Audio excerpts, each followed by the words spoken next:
Bueno, los tres estados financieros es sobre todo lo que vamos a abarcar en esta presentación.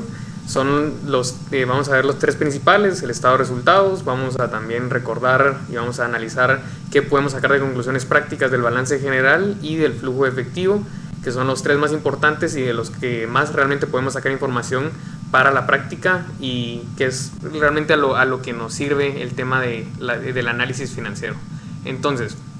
vamos a comenzar con una interrogante, con una pregunta, que es: las empresas, ¿qué generan? Las empresas generan, hay, digamos, dos destinatarios a los cuales le generan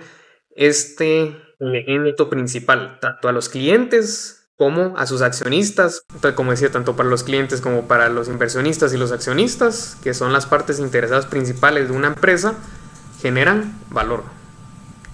Eso es lo principal que generan, y por lo cual nosotros tenemos que optimizar nuestra práctica, nuestro análisis financiero siempre, para poder darle y generarle valor tanto a los accionistas como al cliente. ¿Y cómo vamos a medir ese valor? Que es muy importante esa parte de aquí. Cómo nosotros reconocemos si estamos generando o no el valor, especialmente, como en esta presentación es dedicado al tema financiero. Entonces, ¿cómo medimos si estamos generándole valor a los accionistas, a los inversionistas, a las partes interesadas desde el punto de vista financiero? Muchas veces aquí, cuando uno realiza asesorías o consultorías, muchas veces uno hace esta misma interrogante para ver cuál es la perspectiva de los dueños de negocio,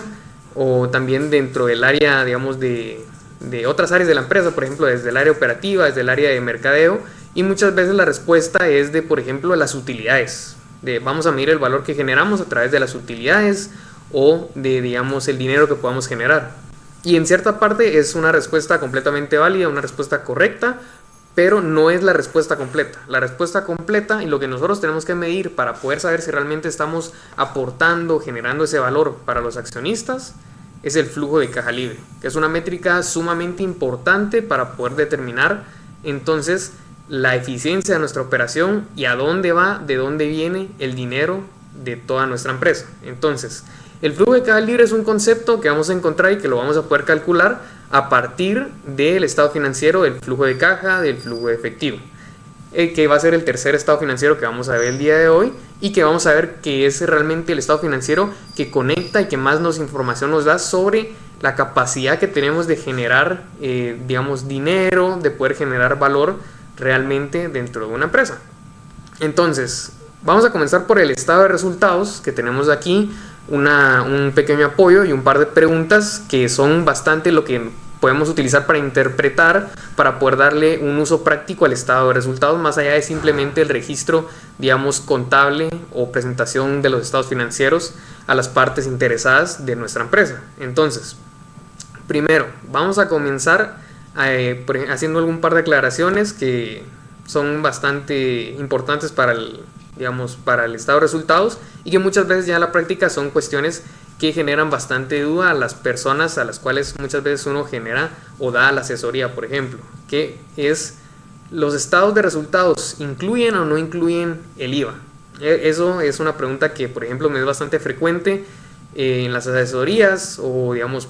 en las redes sociales, en los contenidos que se van haciendo, porque a veces realmente no se clarifican, digamos, que estos pequeños detalles que son importantes para presentar de manera correcta los estados financieros y hacer un análisis financiero que sea correcto. Entonces, por ejemplo, nosotros para el estado financiero del estado de resultados tenemos que presentarlo ya sin IVA, porque hay que recordar que el IVA es solamente un impuesto el cual nosotros no tomamos como un ingreso, sino simplemente es una retención que estamos haciendo y que vamos a transferir ese monto posteriormente al SAT o a la entidad correspondiente en nuestro país. Entonces, nosotros el estado de resultados normalmente, cuando lo podemos apreciar en las grandes corporaciones, cuando presentan sus estados financieros, empresas públicas por ejemplo, empiezan normalmente con ventas netas, pero nosotros, para información interna de la empresa, es importante que también registremos las ventas brutas. Y siempre nosotros, para el tema financiero o análisis de datos, cualquier parte de la empresa que podamos cuantificar, hay que cuantificar todo, hay que tener datos sobre todo, y que sean lo más amplios posible, que tengamos la mayor cantidad de datos para poder utilizarlos. Es mejor tener mucha más información, que a veces nos cuesta ordenarla, pero va a ser mucho más fácil poder realmente identificar problemas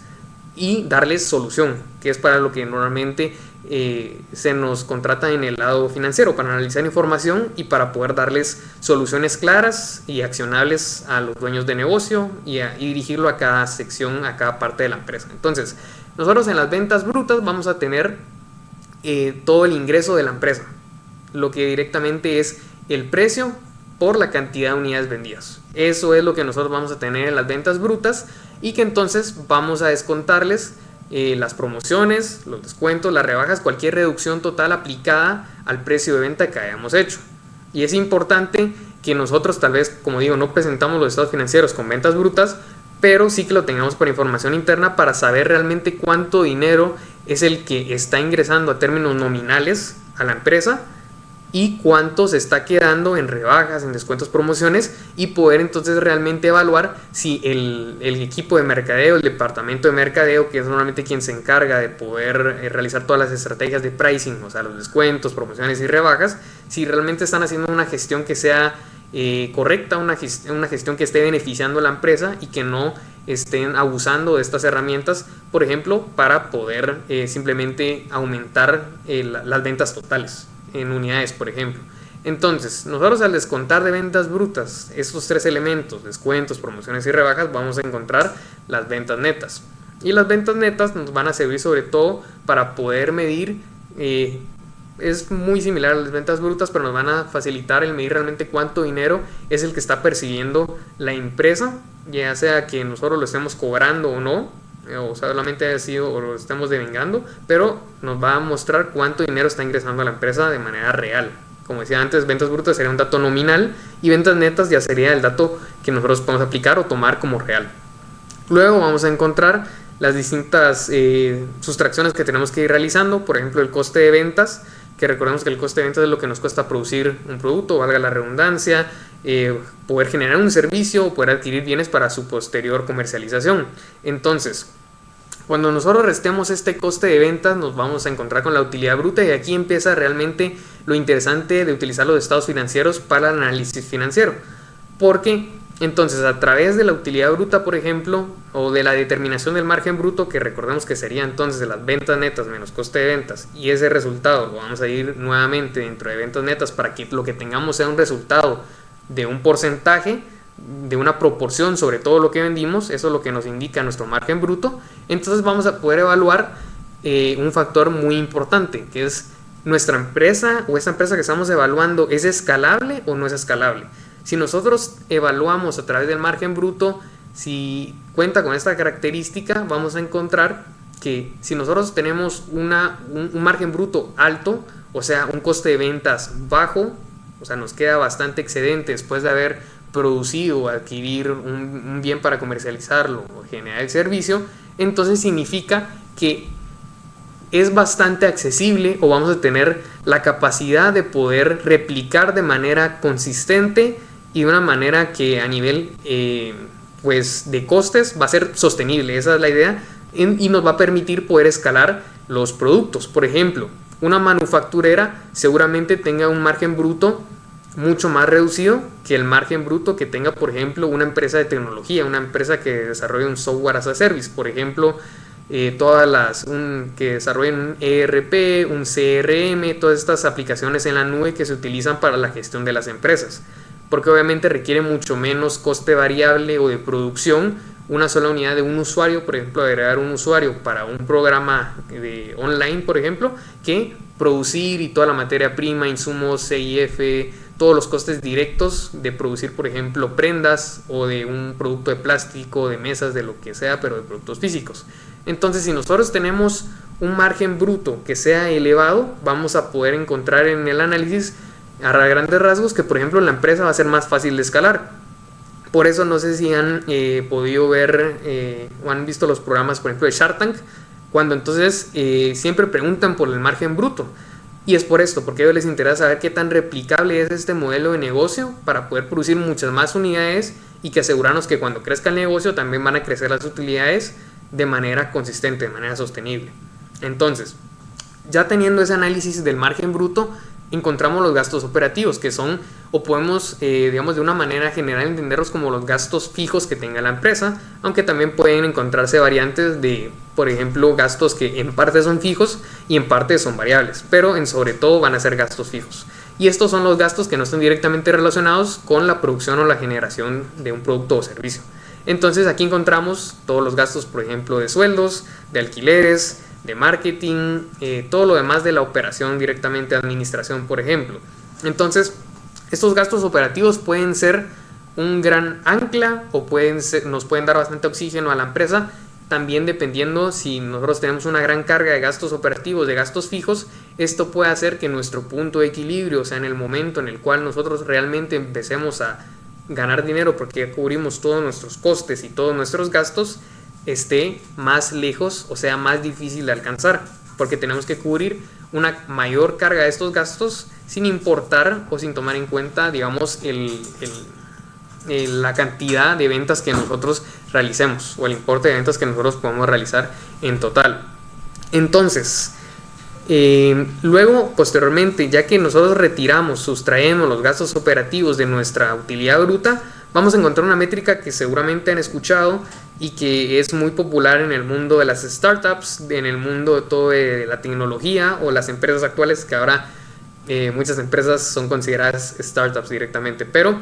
entonces, el EBITDA. El EBITDA son las utilidades antes de intereses, impuestos, depreciaciones y amortizaciones. Entonces, ¿qué realmente nos dice esta métrica? O sea, ¿de qué es diferente de la utilidad bruta? O de la utilidad operativa que está allá más abajo. Sobre todo el EBITDA, por lo que les interesa mucho a la gente de la tecnología, a los inversionistas, lo mismo en Shark Tank, preguntan por el EBITDA mucho, es porque nos muestra la eficiencia, la rentabilidad real o la rentabilidad pura de nuestra operación sin que se vea afectada o distorsionada por otro tipo ya de gastos que son extraordinarios a la operación. Por ejemplo, esas depreciaciones, amortizaciones o los impuestos que encontramos más abajo en la estructura del estado de resultados. Entonces, el EBITDA realmente nos va a mostrar qué tan rentable es nuestra operación y nos sirve entonces como un dato base para poder mostrar cuando queramos justamente enseñar o poder demostrar de manera clara la eficiencia de nuestro modelo de negocio. Esa podría ser la conclusión del EBITDA. Nos muestra la eficiencia de nuestro modelo de negocio, que es todo el proceso por el cual producimos, vendemos y cobramos en nuestra empresa. Entonces, luego encontramos después del EBITDA justamente las depreciaciones, amortizaciones, también podemos encontrar reservas y provisiones, aunque son mucho menos comunes, al menos en las pymes. Entonces, las depreciaciones es toda la pérdida del valor de los activos fijos por el uso, por el paso del tiempo, y las amortizaciones también la pérdida del valor de los activos, pero en este caso intangibles. Entonces, muchas veces los activos intangibles, pues al tener una vida útil, si es limitada, entonces es cuando se les aplica la amortización y se redistribuye de manera uniforme, al igual que la mayor parte de veces con la depreciación, aunque para la depreciación existen más métodos que se pueden acoplar a la estrategia de flujo de caja o la estrategia fiscal que nosotros estemos trabajando. Entonces, estos gastos de aquí, al igual que las reservas y provisiones, son gastos que no requieren de flujo de efectivo,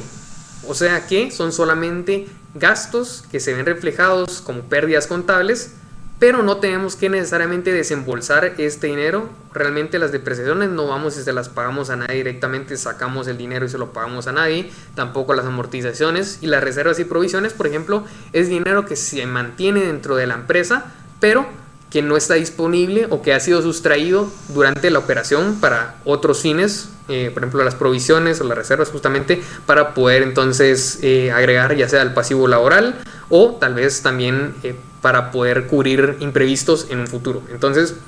después de que nosotros sustrajimos, y otro punto importante antes de pasar, es que estas depreciaciones, amortizaciones, reservas y provisiones son lo que también conocemos como escudos fiscales, porque nos ayudan a reducir la base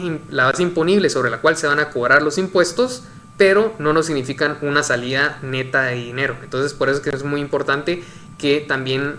lo sepamos utilizar según la estrategia, como digo, fiscal y de flujo de caja que estemos siguiendo en nuestra organización, y que entonces esto nos permita también maximizar nuestro flujo de caja, que recordemos que era esa métrica del principio que decía que es de lo más importante, maximizar nuestro flujo de efectivo. Entonces, ahora al sustraer este tipo de gastos, cargos no monetarios también que se conocen así, tenemos nuestra utilidad operativa o nuestro EBIT, que si nos damos cuenta la diferencia es que ya sustrajimos las depreciaciones y amortizaciones. Y en este caso son nuestras ganancias ya después de haber cubierto todo lo que viene siendo proveniente de la operación y haber utilizado estos escudos fiscales mencionados anteriormente. Y no en todos los estados financieros vamos a encontrar la división entre EBITDA y EBIT o utilidad operativa. Muchas veces lo que no aparece es el EBITDA. Y aquí va a depender sobre todo de la carga de activos que tengamos en la empresa, porque digamos hay empresas que subarriendan todo el equipo, que lo tienen por leasing, entonces que no presentan depreciaciones o no tienen activos intangibles que amortizar y que entonces no les es significativo mostrar este tipo de gastos en una categoría completamente aparte y por tanto no se presenta la categoría específica de EBITDA, sino que se agrupan las depreciaciones, amortizaciones y este tipo de gastos no monetarios junto con los gastos operativos. Entonces a veces puede no encontrarse el EBITDA en el estado de resultados, pero nos puede servir mucho para análisis interno también, para entonces tener mucho más detalle sobre dónde está la rentabilidad o las ineficiencias de nuestra operación. Luego, entonces tenemos la utilidad operativa y aquí ya vamos a entrar a los gastos financieros, que es todo el interés que nosotros pagamos por deuda que tengamos relacionada a la operación de la empresa. Aquí cabe aclarar que no se refiere a abonos a capital, abonos de capital de un préstamo. Como obviamente de un préstamo tenemos una parte que es pagada tanto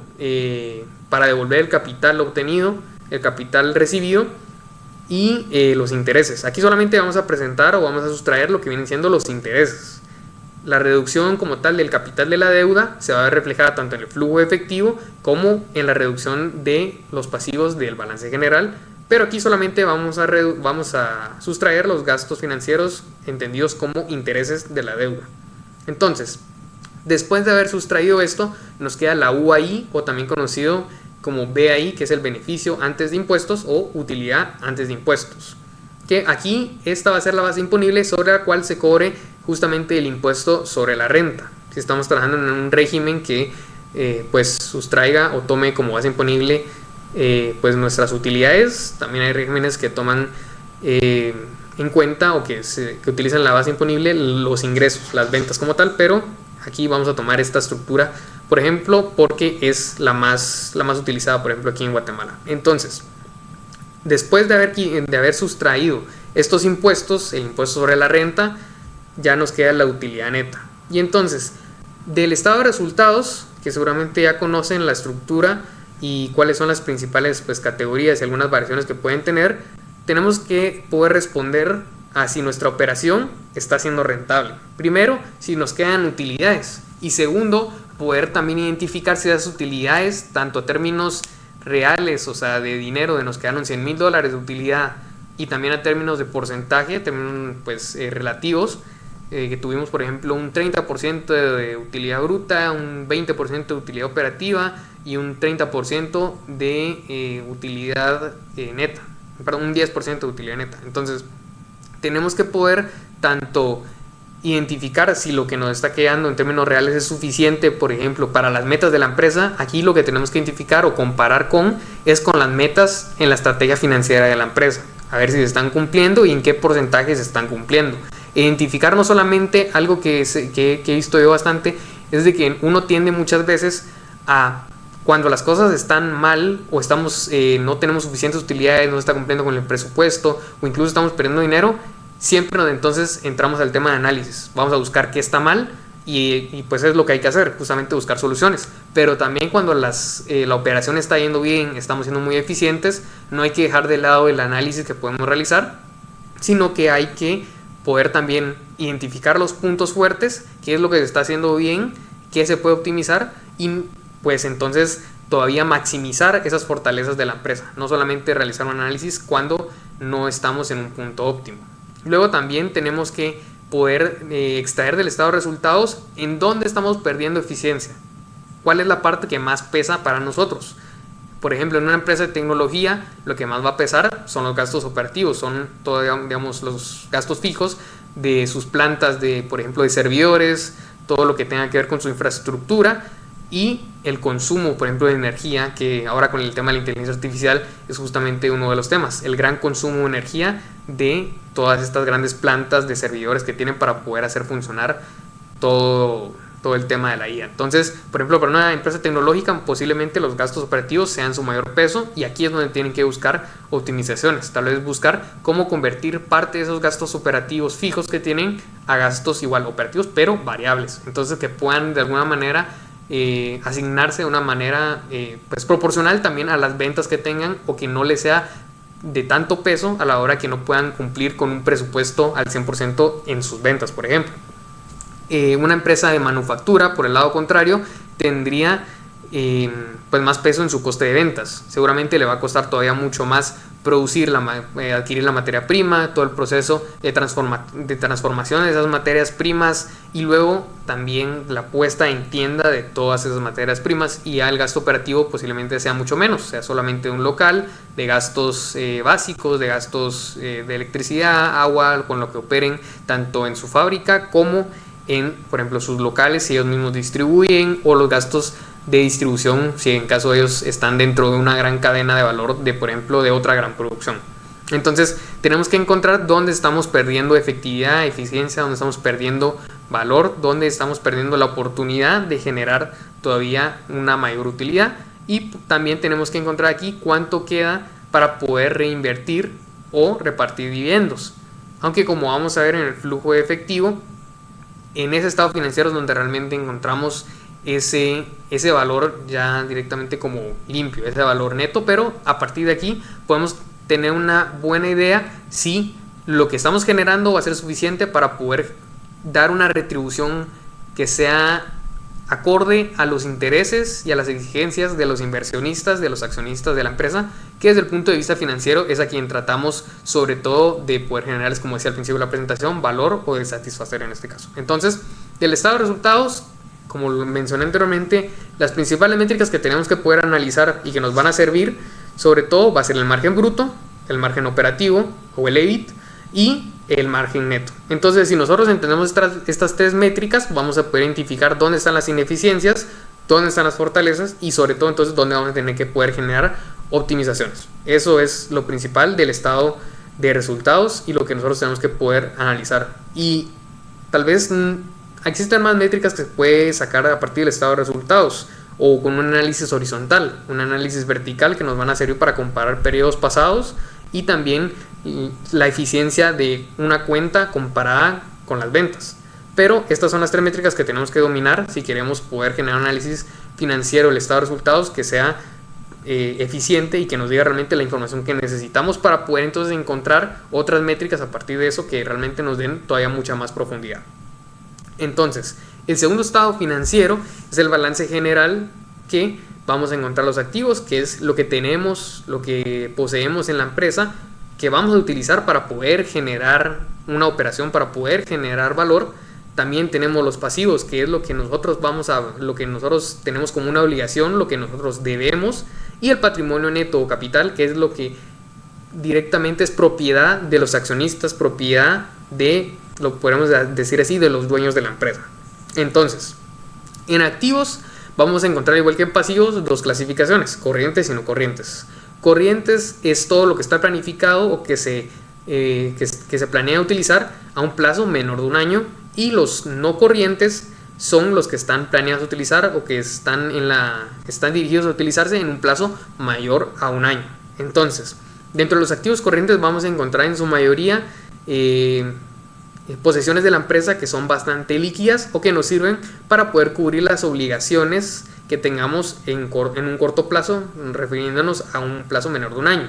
Entonces, aquí, como tenemos en la infografía, tenemos lo primero, efectivo y equivalentes, que es todo el tema de la caja, lo que tenemos en el banco, lo que tenemos disponible para poder entonces comprar inventarios, para poder cubrir cuentas por pagar, pagar a proveedores, absolutamente todo eso, o algún otro tipo de desembolso respectivo al OPEX, que el OPEX es el gasto operativo, todo lo que tenga que ver directamente con la operación de la empresa. Entonces, luego tenemos los valores negociables, que valores negociables vamos a encontrar inversiones a corto plazo que tenga la empresa. Pueden ser, por ejemplo, bonos, pueden ser acciones, pueden ser todo este tipo de instrumentos financieros de inversión en los cuales la empresa está invertido y que son fáciles de liquidar. Entonces aquí digamos, son fáciles de liquidar. Acciones, si las estamos comprando, por ejemplo, las adquirimos desde un broker, por ejemplo, van a ser fáciles de liquidar. Con un par de clics se pueden, así como se pueden comprar, se pueden vender, y entonces por eso se clasifican dentro de las actividades corrientes. Luego, en cuentas por cobrar están todas las ventas que nosotros hicimos, que realizamos al crédito. Nosotros le extendimos crédito a los clientes, les brindamos un servicio, les dimos un producto y aún no nos han pagado, o al menos no en su totalidad, y entonces todo ese monto que aún no hemos cobrado se encuentra aquí en las cuentas por cobrar. Y junto con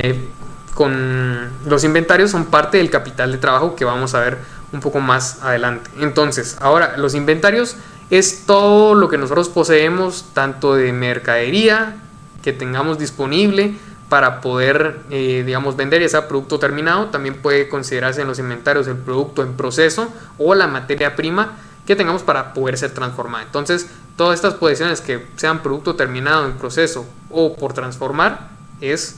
todo lo que iría aquí en inventario. Y en otros activos corrientes, por ejemplo, podemos encontrar los pagos por adelantado, que es algo interesante, que encontramos como por ejemplo cuando pagamos seguros o pagamos por adelantado, digamos, el alquiler de nuestras oficinas. Todo eso se registra como un activo porque es algo por lo cual ya pagamos, y entonces tenemos o poseemos ese derecho de utilización de ese servicio o de ese bien, y se clasifican aquí, se agrupan dentro de los activos corrientes. Entonces, aquí entre los activos corrientes es importante, o el análisis que podemos sacar sobre todo es, ya sabemos que todos estos elementos son bastante fácilmente liquidables, que podemos convertirlos en efectivos de manera rápida, o al menos en un plazo menor a un año. Pero tenemos que identificar a través de, por ejemplo, las razones financieras, de los ratios financieros, realmente qué tanta disponibilidad tenemos. Y para eso nos sirven justamente, como digo, los ratios financieros, la razón corriente o la razón de la prueba ácida, que entonces nos van a dar una perspectiva bastante correcta y precisa de nuestra disponibilidad de recursos para cumplir con las obligaciones, que en este caso son los pasivos.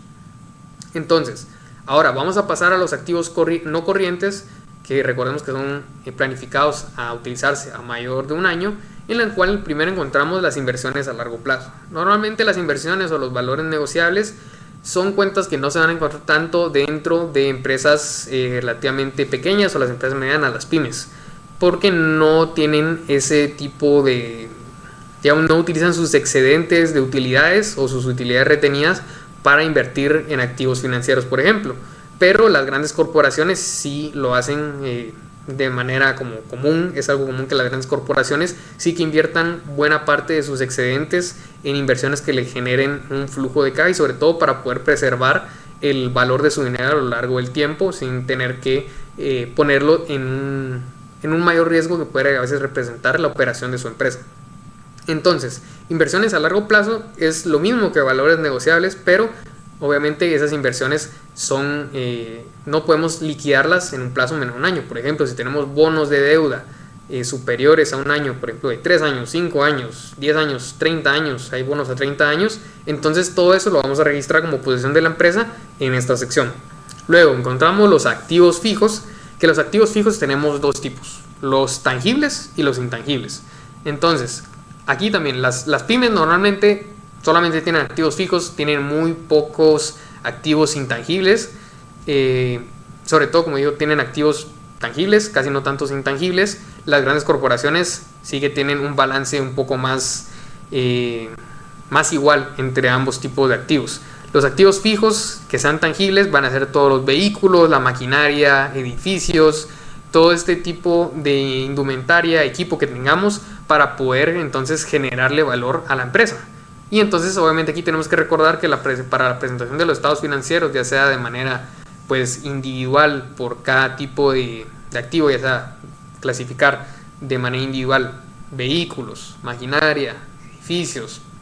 tenemos que también asignarle entonces su correspondiente depreciación acumulada para reflejar de manera correcta el uso y el paso del tiempo sobre estos activos, y realmente reflejar su valor en libros o valor razonable de manera correcta, de manera precisa. Ahora, para los activos intangibles, también ahí en lo que entra es, digamos, propiedad intelectual, por ejemplo, de la empresa, que pueden ser la marca, patentes, también el tema de software puede entrar aquí en los activos intangibles, y también se tiene que registrar su correspondiente amortización, que normalmente, como decía al principio en el estado de resultados, se presenta de manera completamente uniforme a lo largo de la vida útil. Y si no es un activo que podamos nosotros medir o que no podamos determinar la cantidad de vida útil que tiene, entonces lo que se hace simplemente es evaluar en un periodo que sea correcto o según la norma, digamos, sobre la cual se esté trabajando. Entonces cada cierto periodo de tiempo se tiene que realizar un análisis de obsolescencia para entonces poder determinar si el activo tiene el mismo valor todavía con el cual se registró en la última revisión, o si no, entonces generar ese deterioro del activo, pero no se realiza de una manera uniforme como es la amortización o la depreciación de los otros activos.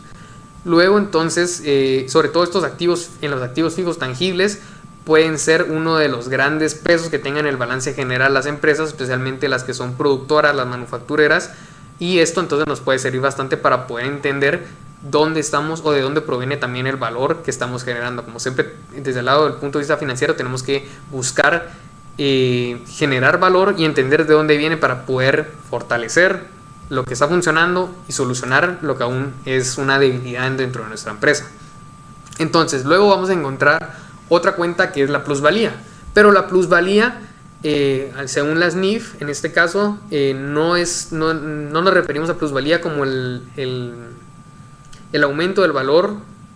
de un activo, sino como para explicar este concepto es más fácil con un ejemplo práctico. Digamos, cuando hablamos de plusvalía, en este caso, imaginemos que tenemos una empresa, una gran corporación que adquiere otra empresa, adquiere una filial de otra empresa, y esta obviamente tiene cierta cantidad de activos. Entonces, para nosotros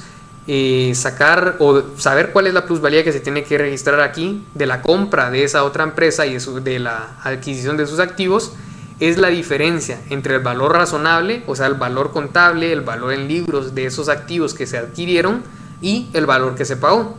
Porque obviamente las empresas siempre tienen una parte de activos intangibles, justamente, como la marca, digamos, todas las patentes que tengan, o otros factores que no sean tangibles que aporten a la generación de utilidades de la empresa. Entonces, si nosotros adquirimos una empresa por $500,000, una filial por $500,000, y el valor en libros, el valor razonable es de $400,000, la plusvalía, o sea, la diferencia entre esos dos valores, es de $100,000, y es lo que vamos a registrar acá. O sea, no es el aumento del valor, por ejemplo, de lo que escuchamos en el real estate, de cuando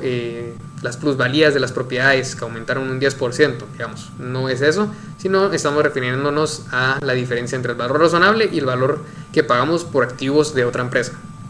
Entonces, igual muchos de esos términos son de grandes corporaciones, pero que es muy importante conocer, sobre todo porque a veces uno encuentra en las pymes alguna situación así que es muy específica, y que entonces tenemos que saber cómo incluirla dentro de la presentación de estados financieros. Y aunque nosotros no realicemos los estados financieros, tenemos que saber cómo evaluarlos y a qué se refiere con cada una de las categorías o de las presentaciones que encontremos. Y sobre todo también es importante que sepamos que tenemos que apoyarnos en las notas de los estados financieros, toda la presentación de estados financieros. Es algo que siempre sirve mucho para poder entender la lógica de los reconocimientos, por ejemplo, de los activos, o de cómo se está sacando el valor razonable, bajo qué método se está determinando el valor razonable, el valor en libros de un activo. Entonces, luego, por último, tenemos otros activos a largo plazo, que es muy similar a otros activos corrientes, esta otra categoría que teníamos en la parte de arriba, que simplemente son, por ejemplo, pagos por adelantado. Son ya desembolsos que realizamos y que entonces nos otorgó un derecho sobre algún bien o un servicio. Entonces, luego tenemos en pasivos, aquí ya es bastante más repetitivo justamente entre pasivos corrientes y no corrientes, porque tenemos cuentas por pagar y gastos acumulados. Cuentas por pagar es cuando a nosotros se nos extiende un crédito y entonces pues recibimos un bien y aún no hemos desembolsado el dinero digamos en compensación por esos bienes o servicios que se nos proporcionaron.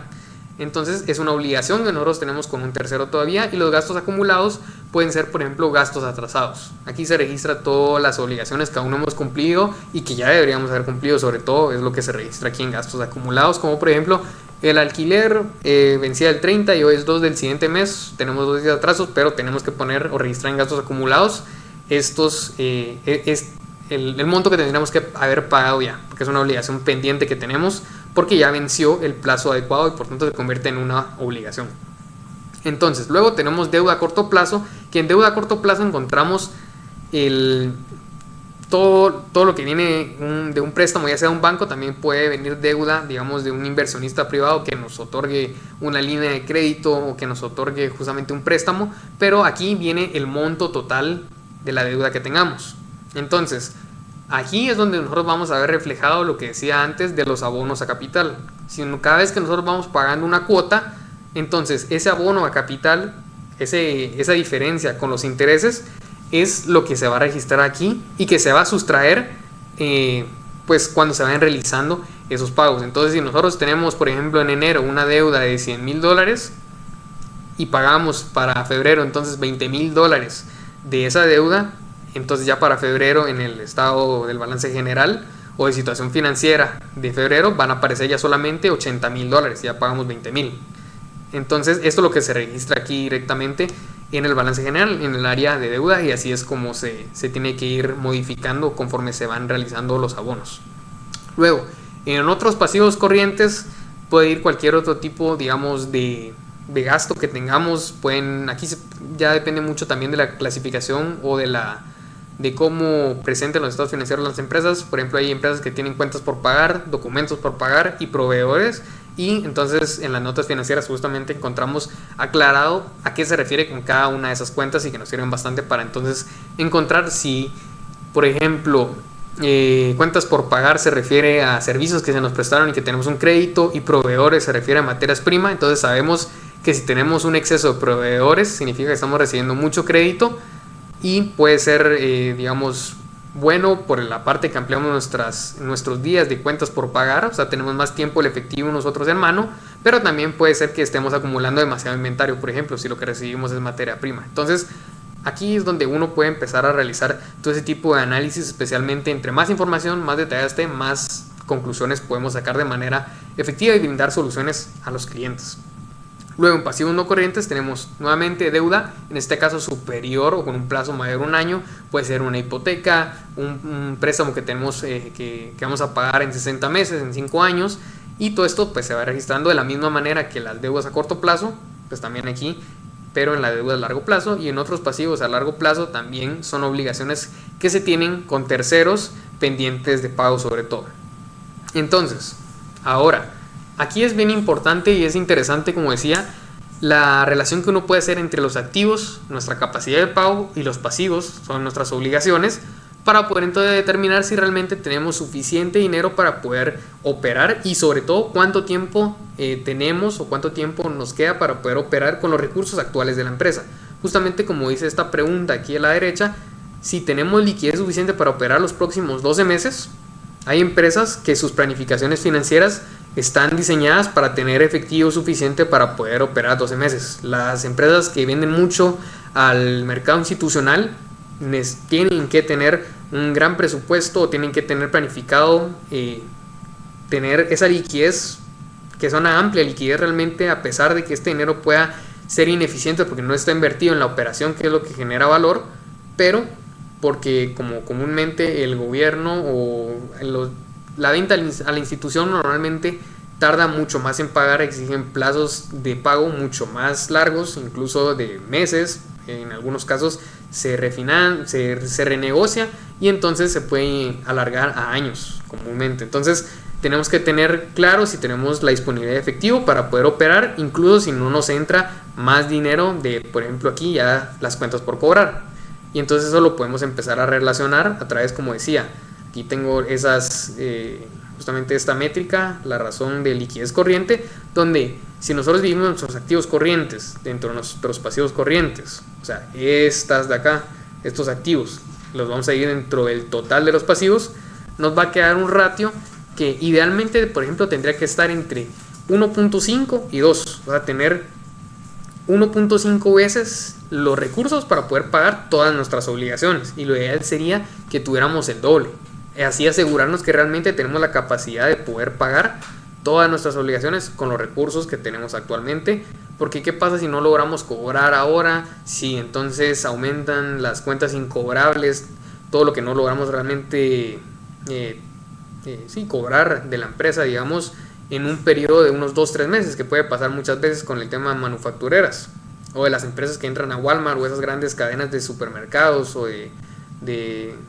digamos que le vendemos al B2B, que requieren plazos mucho más largos. Entonces tenemos que conocer y tener no solamente planificado, sino apegarnos a la planificación. ¿Y cómo hacemos para saber si estamos apegados a la planificación? Midiendo. Eso es lo que tenemos que hacer siempre, estar midiendo, y para eso nos sirven justamente estas métricas financieras. Aquí también encontramos el endeudamiento y el ROA, pero antes de pasar a esas vamos a terminar de ver aquí el patrimonio neto, el capital, que encontramos las acciones preferentes, que las acciones preferentes, el área que más varía de un balance general o de situación financiera normalmente es esta parte del patrimonio. Algunas muestran las acciones preferentes totales, o algunas las hacen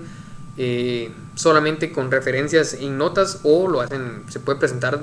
en una manera aparte toda esta información para más orden y entendimiento preciso de los estados financieros. Pero las acciones preferentes son todas esas acciones que tienen ciertas condiciones especiales, como por ejemplo que no tienen voto dentro de la empresa y que tienen un dividendo fijo de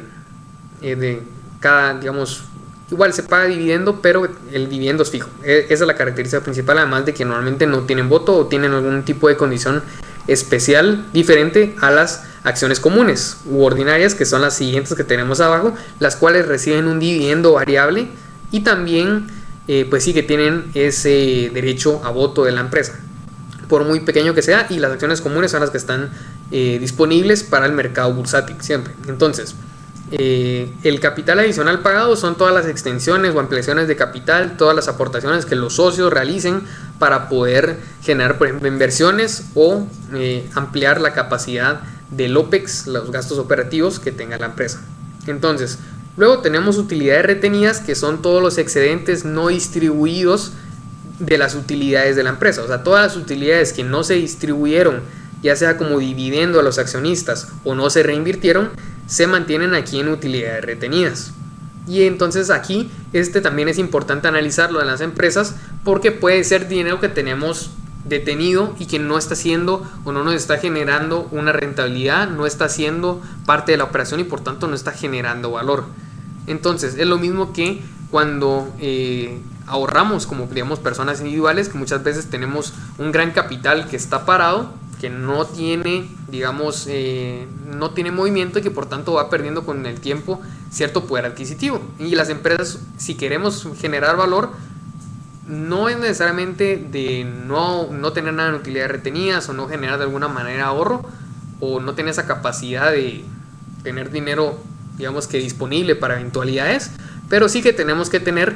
una distribución correcta según la planificación financiera. Nos tenemos que apegar a la planificación financiera de la empresa y sus metas para saber qué tanto podemos utilizar de esas utilidades retenidas para invertir y sobre todo también para repartir dividendos, que es uno de los grandes incentivos de los accionistas, sobre todo para, por ejemplo, en mercados públicos poder adquirir esas acciones.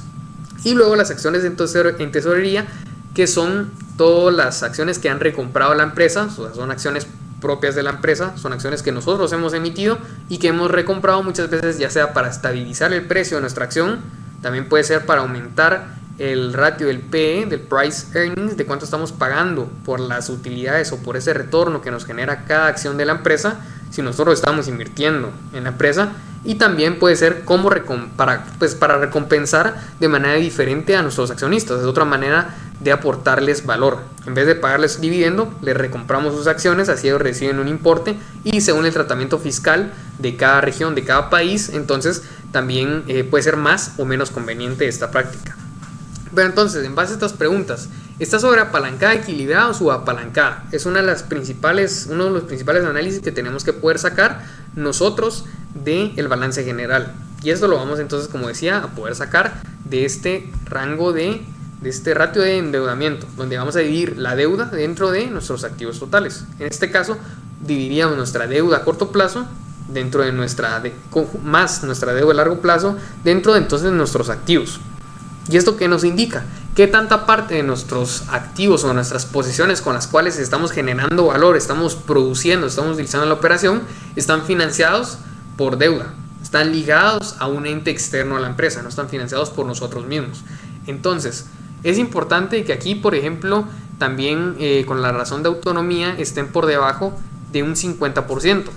¿Por qué? Porque cuando nosotros superamos un ratio del 50%, o sea que más de la mitad de los activos o de las posiciones de la empresa están financiadas o han sido obtenidas por medio de recursos externos, de la deuda en este caso,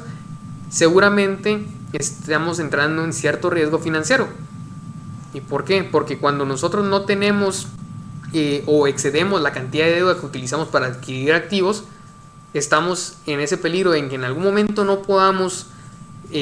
repagar toda esta deuda o tengamos problemas de liquidez. Entonces posiblemente todos estos recursos estén en peligro porque muchas veces están utilizados o se utilizan, la manera de adquirirlos es ponerlos como misma garantía de esos préstamos que estamos adquiriendo. Y también porque tener demasiada deuda en una empresa es lo que tengo aquí abajo, de que está sobreapalancada. Estamos utilizando demasiados recursos externos, que es cierto que la deuda es más barata que los recursos propios, o sea que un accionista vaya y ponga capital, porque obviamente el accionista tiene un mayor coste de oportunidad de ese dinero,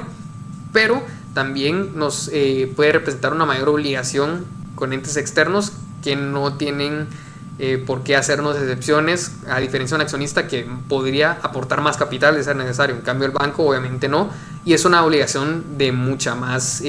prioridad. Entonces tenemos siempre que buscar estar en un punto donde la deuda nos apalanque, porque eso es la deuda, es una palanca, nos apalanque, pero que no sea en exceso, porque si abusamos de la deuda, entonces seguramente vamos a entrar en problemas de liquidez en algún punto, en el mediano o largo plazo. Luego, también tenemos que pensar en si se está acumulando valor patrimonial o se está consumiendo el capital, que era lo que decía, si en las utilidades retenidas tenemos demasiado dinero que no está generando un retorno sobre ese dinero, porque simplemente está detenido ese dinero, o incluso si nosotros estamos reduciendo nuestro capital de manera constante, significa que no estamos siendo efectivos y que tenemos que tirar de este dinero que tenemos acumulado para poder cumplir con las obligaciones, lo cual tampoco es óptimo. Entonces tenemos que identificar la proporción correcta de capital que tiene que reinvertirse, que tiene que ir a pagar deuda, y la parte que también puede quedarse, digamos, como un seguro o como una parte provisional para poder invertir en proyectos o en oportunidades que nos vayan saliendo por el camino. Entonces, aquí lo que decía el endeudamiento, el ratio ideal es por debajo del 50% para mantener cierta autonomía sobre la empresa. Luego tenemos la rotación sobre activos, que nos muestra la eficiencia que nosotros tenemos para utilizar nuestros activos, que como digo es lo que nos sirve para generar valor y producir utilidades. Entonces vamos a dividir nuestras utilidades netas provenientes del estado de resultados dentro de los activos, y este ratio nos va a servir mucho para saber si realmente los activos que estamos utilizando en una empresa o que tenemos en una empresa nos sirven para generar valor o simplemente son una carga en los activos fijos y que obviamente de alguna manera los tenemos que obtener, ya sea con recursos propios o recursos externos, y que entonces nos están pesando y no nos están generando una rentabilidad que no sea lo suficientemente buena para los accionistas o para las metas de la empresa. Entonces muchas veces en las manufactureras este es un problema. Hay muchas máquinas que se utilizan a una capacidad, no llegan a la capacidad máxima que se pueden utilizar o la capacidad óptima, y entonces se desperdicia cierta rentabilidad que podrían generar todos estos activos, toda esta maquinaria, equipos, vehículos, y hay que buscar entonces proyectos para poder optimizar y sacarle la máxima rentabilidad, porque obviamente van perdiendo valor todos estos activos, en algún punto dejan también de funcionar, requieren mejoras, requieren arreglos, y entonces también tenemos que buscar dentro del tiempo útil de la maquinaria, del equipo, que sean que generen la máxima rentabilidad posible. Y entonces, al igual que en el estado de resultados, estas son tres métricas que son muy útiles para realizar o poder evaluar rápidamente un balance general y empezar a sacar conclusiones de dónde encontramos los problemas y también las soluciones. vamos a pasar al último, que es el flujo de efectivo, que es aquí donde vamos a encontrar cómo se integran todas las operaciones de la empresa, tanto el estado de resultados como el balance general, y sobre todo vamos a encontrar esa métrica al principio, que era el flujo de caja libre, el FCF, el free cash flow, que es la métrica más importante dentro de nuestra empresa, por encima de la utilidad, por encima de otras métricas que podamos también determinar. No significa que las demás no sean importantes o que no tengan el mismo peso, pero para medir el valor que estamos generando, tenemos que medir el flujo de efectivo libre, que lo vamos a encontrar en este estado financiero. Y este se divide, lo voy a ampliar un poco, este se divide en 3 secciones principales: operación, inversión y financiamiento. Actualmente, o hasta hace poco, el único estado financiero, según la SNIF, que se tenía que estructurar de esta manera era el flujo de efectivo, pero ahora en la SNIF, exceptuando la SNIF para pymes, en esas no aplica, pero en la SNIF para las grandes empresas sí, que ahora el estado de resultados va a tomar también esta misma estructura de acá, de dividirse en operación, inversión y financiamiento o financiación. Y esto nos va a servir sobre todo para poder generar análisis mucho más concretos y mucho más efectivos desde un primer momento, que se presente de manera más precisa la información. Siempre nos va a servir eso. Entonces, vamos a comenzar con la utilidad neta, que esa es la misma, es proveniente del estado de resultados. Entonces vamos a comenzar con esta utilidad neta, como digo, proveniente del estado de resultados, y vamos a empezar a realizar ciertos ajustes que están relacionados a la operación de la empresa. Lo primero, si nos recordamos, habíamos quitado las depreciaciones, amortizaciones, reservas, provisiones, y también aquí tenemos compensaciones basadas en acciones, que es cuando, por ejemplo, un claro ejemplo de las compensaciones basadas en acciones es Elon Musk, que no cobra un salario, sino que él recibe acciones en vez de su salario, y entonces pues él ya las puede, dentro de un cierto tiempo estipulado en sus contratos, las puede pues ya ejecutar, vender y recibir el dinero que represente en ese momento esas acciones. Pero entonces todas estas compensaciones, como dice aquí, que son cargos no monetarios que habíamos explicado antes, que no requieren de flujo efectivo, los vamos a reintegrar, o sea, se los vamos a sumar para entonces poder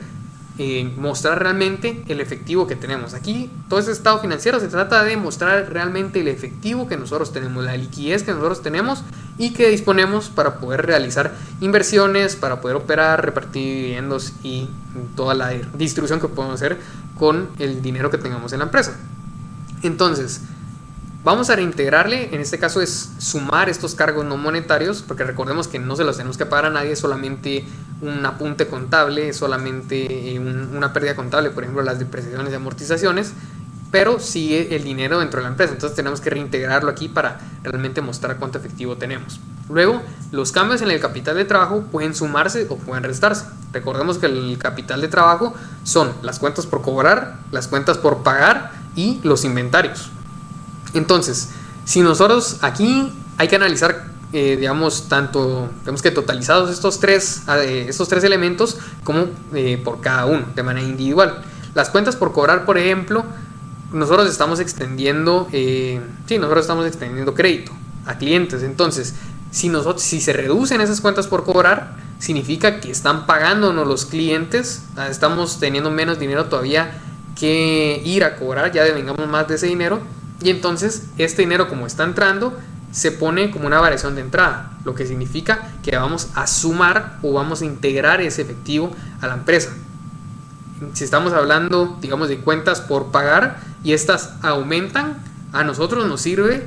y se muestra entonces como una integración de efectivo, estamos sumando efectivo porque se nos está dando un bien, se nos está proporcionando un servicio y aún nosotros no hemos pagado. Solamente aumentan esas cuentas por pagar, que en algún momento vamos a tener que liquidar ese gasto, pero de momento aún contamos con ese efectivo. Y los inventarios funcionan de la misma manera que las cuentas por cobrar, porque si nosotros aumentan los inventarios, significa que estamos comprando más, o sea, estamos soltando efectivo para poder adquirir esa mercadería que vamos a transformar en producto terminado. Y si por ejemplo se reducen los inventarios, significa que estamos vendiendo. O sea, si se está reduciendo en relación al periodo anterior nuestro inventario, significa que nos estamos deshaciendo ese inventario y por tanto está entrando efectivo como pago por ese inventario, y entonces se tiene que sumar. Y así es como se manejan esos tres elementos de los cambios en el capital de trabajo. Y entonces tenemos que integrar posteriormente el total de la variación, por ejemplo, que en cuentas por cobrar tengamos más 2.000 de efectivo, en cuentas por pagar tengamos más 2.000 también de cuentas por pagar y tengamos menos 5.000 porque compramos un montón de inventario y no se terminó de vender bien toda esa mercadería que tuvimos. Entonces tendríamos aquí, por ejemplo, 2.000 más 2.000 de aumento y se sustraen esos 5.000 de los inventarios. Entonces realmente tenemos un negativo de menos 1.000. Entonces ese es el ajuste que, por ejemplo, aquí se puede tanto sumar como se puede restar, depende de cómo quede la variación.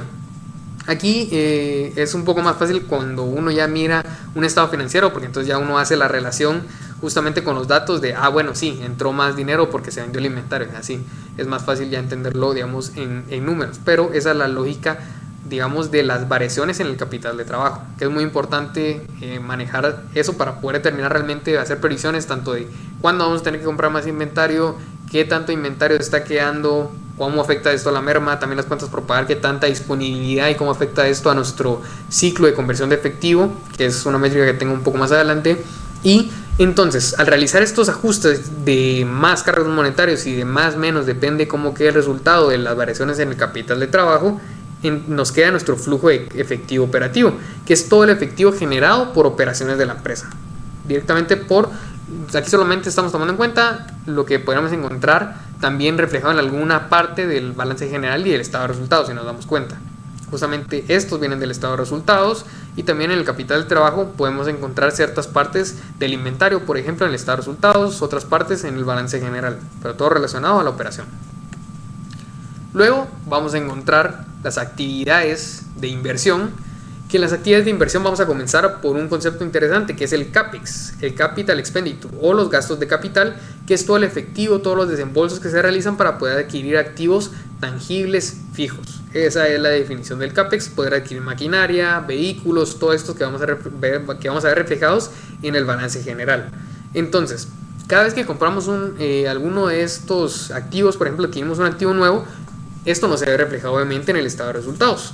pero sí se va a ver reflejado tanto en el balance general como un nuevo activo y posteriormente su correspondiente depreciación, y en este flujo de efectivo se va a ver reflejado como una salida de dinero por el activo que adquirimos. Entonces luego tenemos adquisiciones, que puede ser, por ejemplo, para adquirir otras empresas, adquirimos una filial,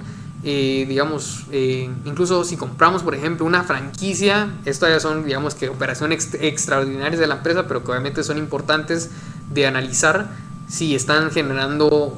realmente beneficios a la empresa o son solamente alguna manera de preservar valor. Entonces, que se acople todo, como digo, a la estrategia financiera. Pero entonces los desembolsos para adquirir filiales, otras empresas, pequeñas operaciones, se encuentran en la resta de estas adquisiciones.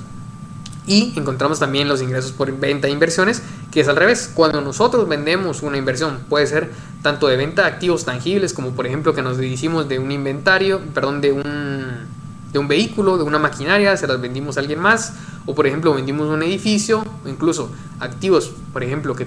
vendimos una filial, vendimos un pequeño centro de operación. Esto entra dentro de esta clasificación, y entonces aquí es donde nosotros reportamos como el ingreso del efectivo por esta transacción. Y al haber entonces realizado esto, la resta del CAPEX, resta de adquisiciones y suma de los ingresos por inversiones de nuestro flujo operativo, nos va a quedar nuestro flujo de neto de actividades de inversión. Aquí ya tomamos en cuenta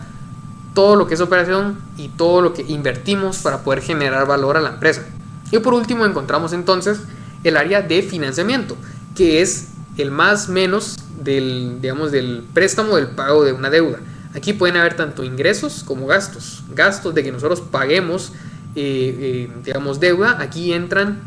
solamente los abonos a pago de capital, o sea, la parte, digamos, que devolvemos del capital que se nos dio en modo de deuda de un préstamo. Aquí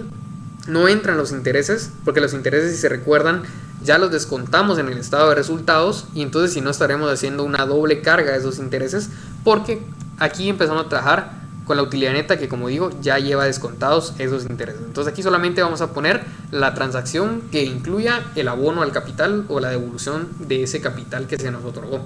Entonces aquí también puede haber ingresos, porque por ejemplo que nosotros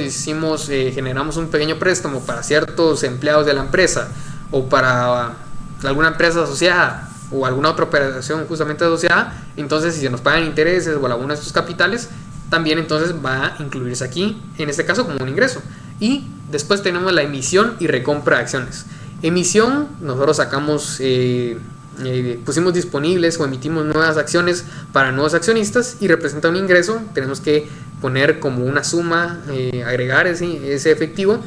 porque al comprar los inversores nuestras acciones se nos da o se nos aporta, se amplía el capital. Y luego tenemos entonces también los gastos por efectivo por acciones cuando nosotros recompramos acciones, lo que decía del balance general de las acciones en tesorería, cuando nosotros recompramos acciones de nuestra propia empresa. Luego vamos a tener pago de dividendos, que es cuando nosotros entonces hacemos distribución de ganancias para los accionistas según lo establecido en pues las acciones, los acuerdos de acciones para cada uno de los accionistas que estén ya sea preferentes o de los accionistas comunes u ordinarios. Y entonces al realizar estos ajustes al efectivo de inversión, en este caso como decía de la deuda, de las acciones y dividendos, vamos a encontrar nuestro flujo neto de actividades de financiamiento, que es realmente ya el dinero casi lo que tenemos neto generado en un periodo. Pero nos falta algo todavía, y es que aquí nosotros vamos a tener aquí el cambio de efectivo en el periodo, que es lo que proviene de aquí, tendría que ir aquí abajo, pero tenemos el efectivo al inicio del periodo, que va a ser, digamos, en el estado de flujo efectivo del periodo pasado, tenemos cuánto efectivo generamos en ese momento, y es el que se presenta aquí. Entonces, si estamos trabajando, este es un estado de flujo efectivo de febrero, aquí encontramos el resultado efectivo de enero, y aquí ponemos el que nosotros generamos. Entonces aquí que nos queda el flujo de actividades de financiamiento totalmente integrado con el operativo y el de inversión, y entonces el cambio en el efectivo del periodo es justamente la diferencia entre estos dos. Pero sobre todo lo que nos interesa más que todo para el análisis de encontrar problemas y generar soluciones es este efectivo al final del periodo. Y aquí hay varias preguntas que son interesantes. ¿De dónde vino el efectivo? Que es una de las problemáticas. ¿De dónde viene? ¿A dónde va el efectivo en las pymes? Que normalmente no se toma en cuenta o no se mira como importante el flujo de efectivo, a diferencia de la utilidad, que es lo que normalmente las medianas empresas o cuando empiezan los negocios empiezan a tomar en cuenta nada más. No toman en cuenta el flujo efectivo, solamente las utilidades, y esto es algo donde nosotros tenemos que poder también entrar a asesorar de manera correcta y a generar, tanto así como quieren generar utilidades, a priorizar también el flujo de efectivo y que sea un flujo de efectivo sano. Entonces, al igual que en los resultados, aquí podemos identificar dónde se está perdiendo valor, dónde se está yendo la mayor cantidad de efectivo, para poder saber dónde generamos las optimizaciones. Entonces, también la utilidad se transforma en liquidez o se queda atrapada, porque recordemos que empezamos con la utilidad. Entonces aquí vamos a ver qué tanto esa utilidad al final realmente llega a transformarse, digamos, en un flujo de efectivo que tengamos disponible, que es el flujo de caja libre, que era el concepto al principio. Y luego, si se está financiando el crecimiento de la deuda con utilidades, si se está financiando el crecimiento de la empresa con deuda, que sería, por ejemplo, todos estos que tenemos aquí de préstamo, pago de deuda, identificamos si el valor que estamos generando proviene de adquirir los recursos de esas fuentes de recursos externas, si ha sido con utilidades propias de la empresa o ha sido porque hemos emitido más acciones, hemos atraído más inversionistas y hemos ampliado el capital. Entonces es importante para poder alinearnos a estrategia financiera y poder generar ajustes en esa estrategia financiera. Tal vez no estamos todavía con suficiente, nos podemos apalancar más en deuda. De una hay que entrarle a poder utilizar la deuda como tanto para finanzas personales, finanzas corporativas, para empresas, no es mala, simplemente hay que aprender a utilizarla y también apegarnos a la planificación que tenemos para no entrar en problemas de solvencia, por ejemplo, y también saber que si las utilidades no están siendo suficientes para poder generar efectivo, tenemos que regresar al estado de resultados a buscar cómo optimizamos esa operación. Y también el tema de la emisión de acciones, digamos en los mercados bursátiles americanos o en los europeos, muchas veces sí que se mira mucho más movimiento de emisión de acciones, especialmente por los mercados públicos, en esos mercados pues bursátiles, y que ya influyen también mucho en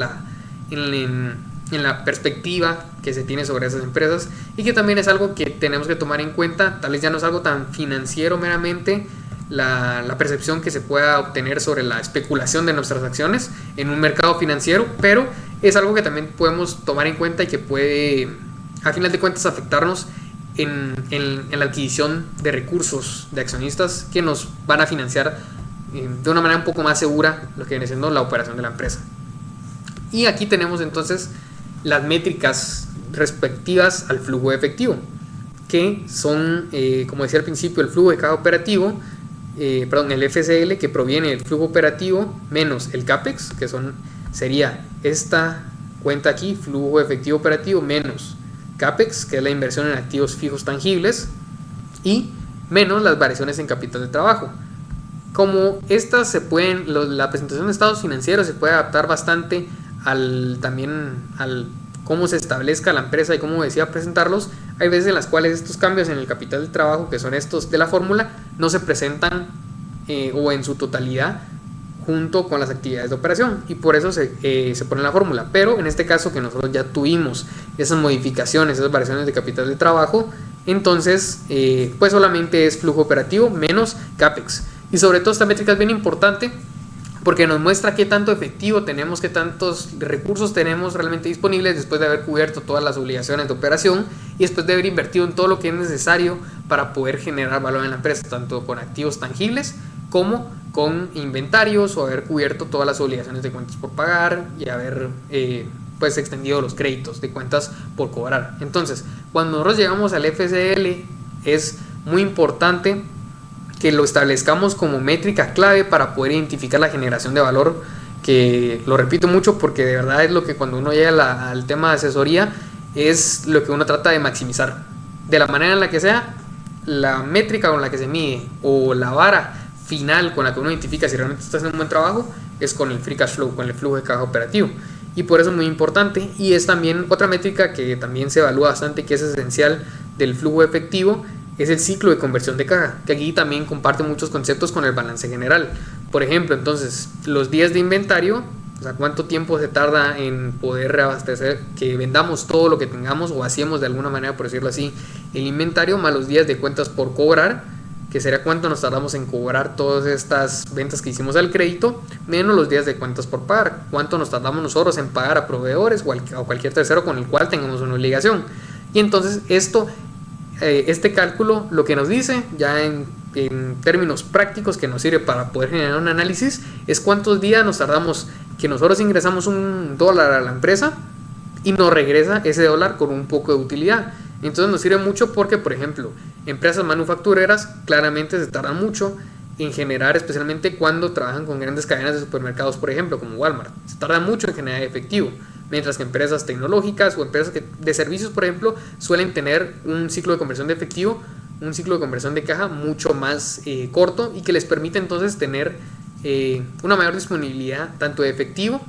y que también se traduce ya en la vida real a que tienen que reservar muchos menos recursos para poder cumplir con obligaciones. Entonces podemos invertir muchas más utilidades retenidas, muchos más recursos en generar servicios, en generar, por ejemplo, ya productos, que es algo también, como digo, muy importante, saber qué tanto tenemos que invertir y qué tanto tenemos que reservar.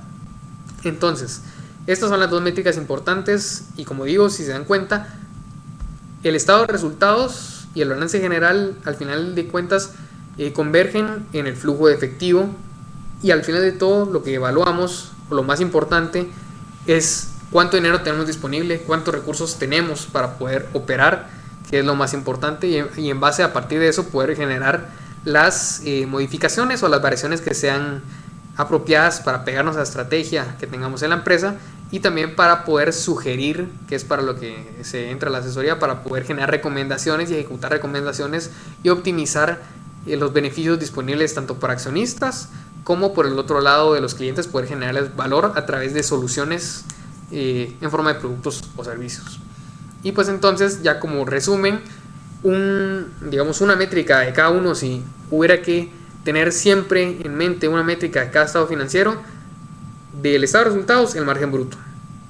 que ahí está la fórmula: ventas menos costo de ventas y dividido ventas nos da el margen bruto en porcentaje o en proporción. también la liquidez corriente respectiva al balance general,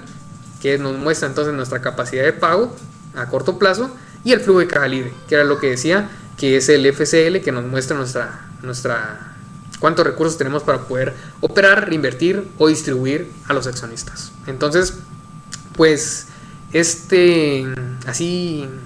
es la presentación de estados financieros y sobre todo qué es lo que tenemos que poder analizar de cada uno, cuáles son las principales métricas con las cuales vamos a poder generar un análisis inicial y a partir de eso empezar a desglosar y encontrar problemas y desglosarle soluciones a los clientes.